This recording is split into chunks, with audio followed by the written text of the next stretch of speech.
रे झूले मुंहिंजो झूलेलाल, झूले रे झूले मुंहिंजो झूलेलाल, झूले रे झूले मुंहिंजो झूलेलाल, झूले रे झूले मुंहिंजो झूलेलाल।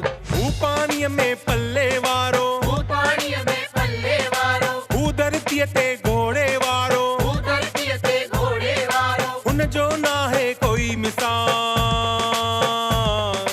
झूले रे झूले झूले झूले रे झूले झूले झूले रे झूले झूले झूलेलाल, झूले रे झूले मुंहिंजो झूलेलाल, झूले रे झूले मुंहिंजो झूलेलाल, झूले रे झूले मुंहिंजो झूलेलाल, झूले रे झूले मुंहिंजो झूलेलाल।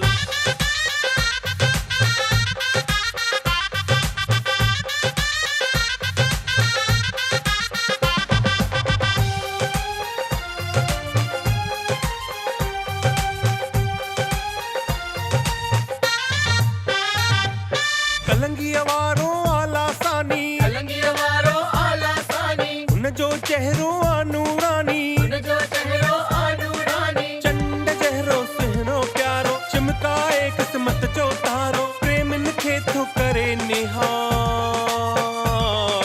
झूले रे झूले झूले झूले रे झूले झूले झूले रे झूले झूले झूलेलाल, झूले रे झूले मुंहिंजो झूलेलाल, झूले रे झूले मुंहिंजो झूलेलाल, झूले रे झूले मुंहिंजो झूलेलाल, झूले रे झूले मुंहिंजो झूलेलाल। जय झूलेलाल।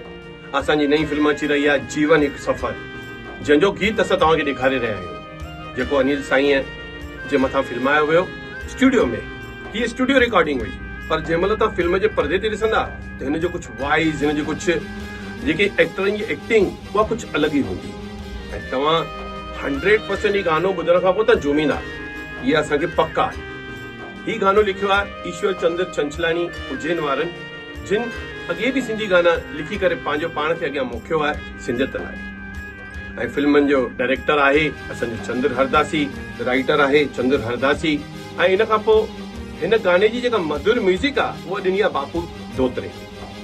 बापू धोत्रे जे अॻ में बि सिंधी फिल्मुनि में संगीत ॾिनो आहे, ऐं हिन में त जेको संगीत ॾिनो आहे सो लाजवाब आहे।